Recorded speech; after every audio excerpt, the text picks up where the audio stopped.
Shake Table Lab by Brooke and Michael Berg.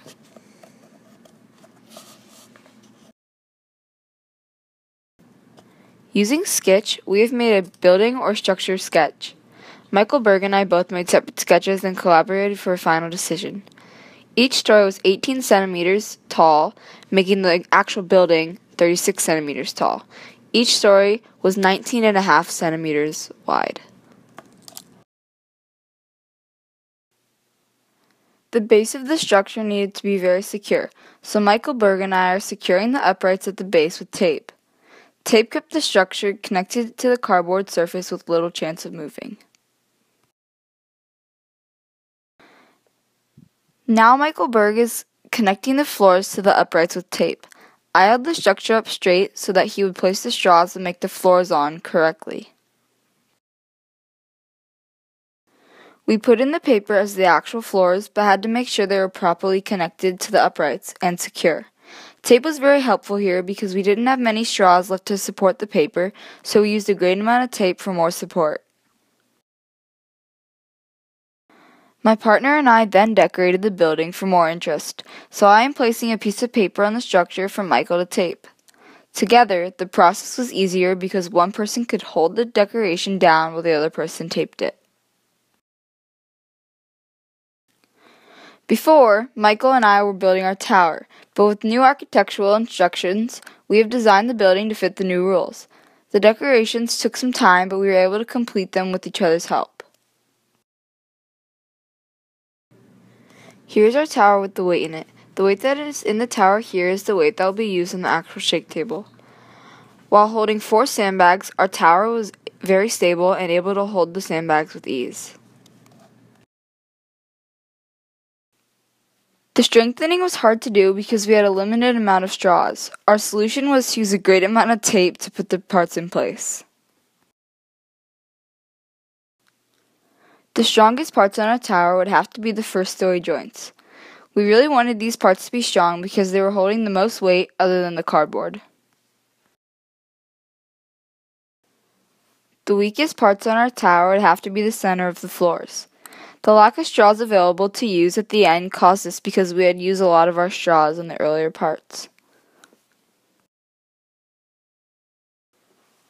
Like mentioned before, my partner and I used a very large amount of tape. We believed that we could use tape to secure our tower when lacking straws in some places.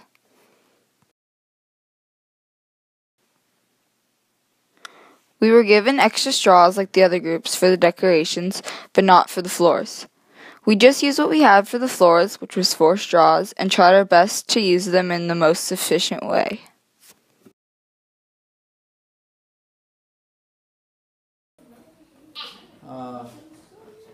Low-level earthquake.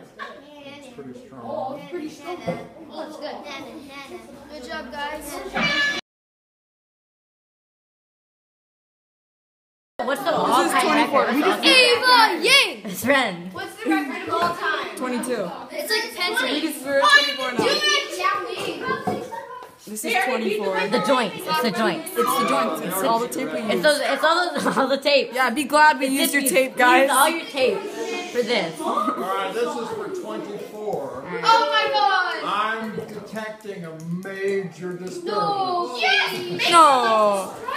It's just gonna fall. It's all gonna fall from the bottom. You're going minor shape. Longest 10 seconds ever is about to begin. It's gonna Oh, good! That's it! Come on, get to 26. No! No! Oh! The lines on this graph have different meanings. The C section represents the back and forth movement in the tower, the X section is the side-to-side movement, and the Y section includes up and down movement.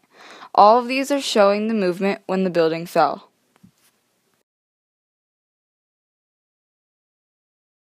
My partner in my building completely supported 22 sandbags and crashed on 24.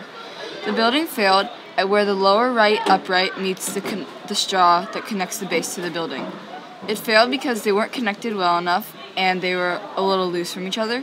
I think we could have fixed that by just using more tape to connect them, like the whole straw.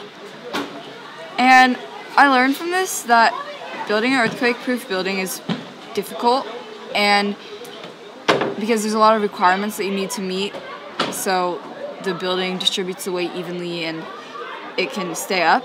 And I think in real life that'd be a lot worse, building an actual tower or building, because it's a liability and people can get hurt. One thing I enjoyed about this lab was that we were given certain instructions and rules to fit inside of, but we were able to use our own ideas and proceed with them.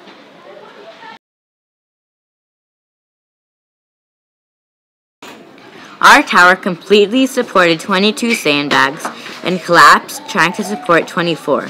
Each sandbag weighed 250 grams. Our tower broke at the lower right corner because our upright bent and took the rest of the tower down with it. If I could make one difference when building the tower, it would be to make sure the uprights were supported with either extra straws or extra tape.